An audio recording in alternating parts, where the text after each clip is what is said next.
GNOMED, verb. When installing one piece of software results in the forced installation of an entire freaking desktop environment, often setting that desktop environment to be the default option when you log in. Example, I tried to install a simple text editor. Now my whole system got gnomed.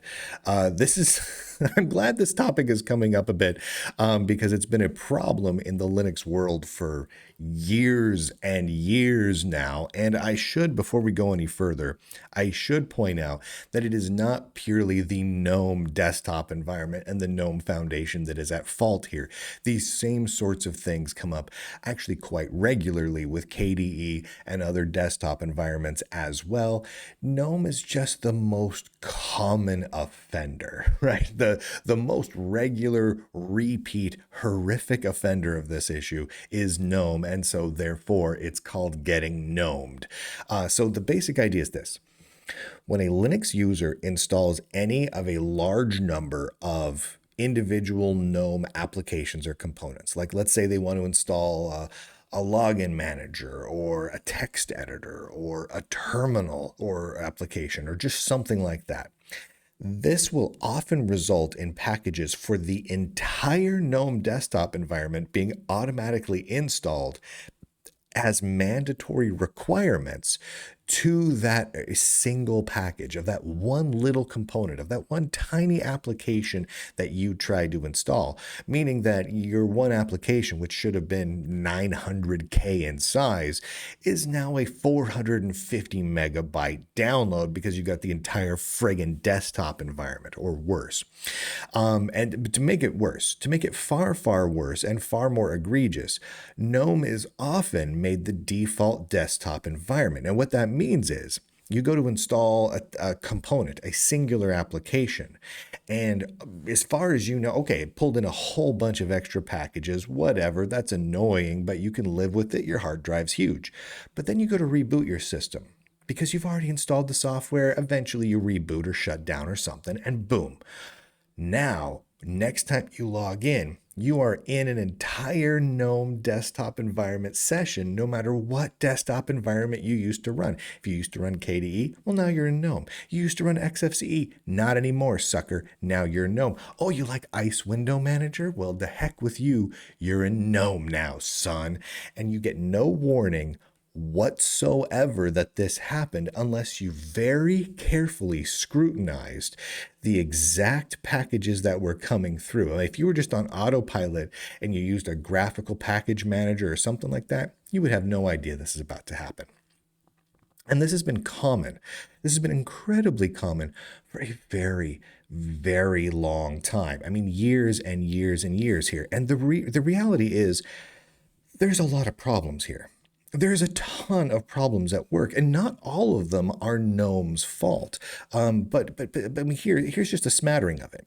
There are problems with GNOME's architecture itself, such that some of their singular little tiny applications are reliant on huge numbers of other frameworks and applications and packages and libraries and daemons. I mean, heck, GNOME is hard requiring System D now. That's right. If you go and install certain GNOME applications, you may have to install System D on your system.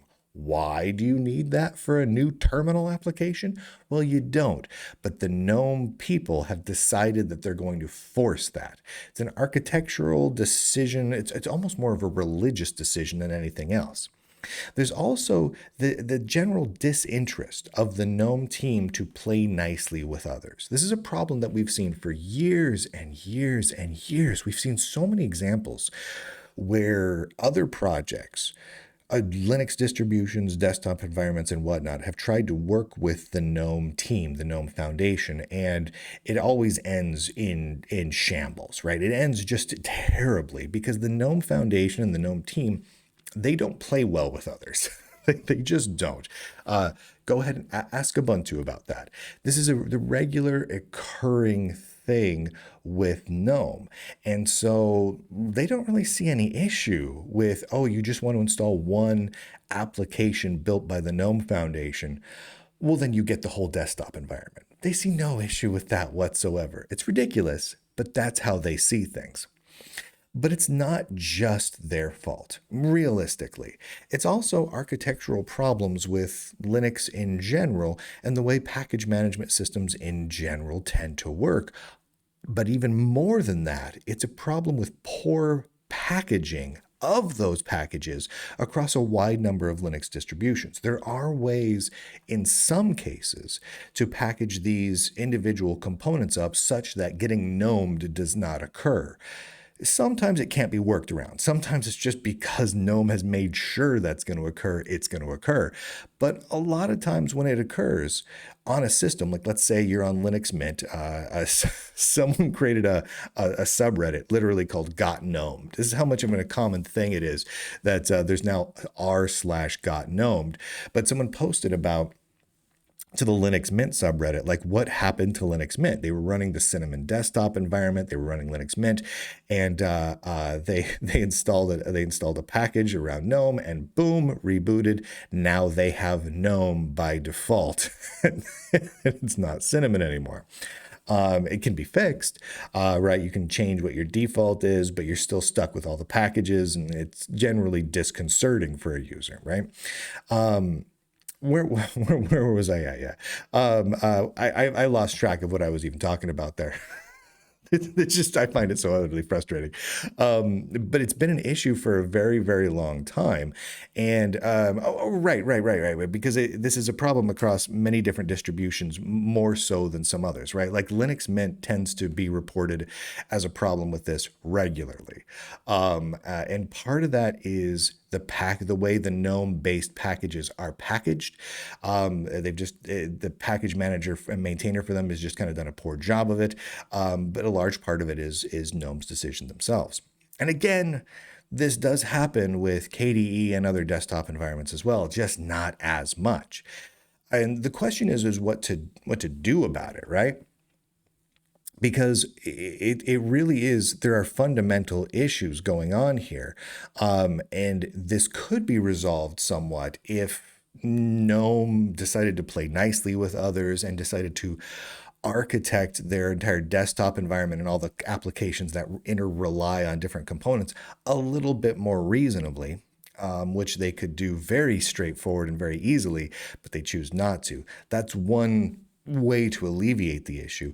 The other possible solution, and I've seen many people start to push this sort of thing, is using more immutable Linux distributions, right? Where core system components are not modified when you install new applications, right?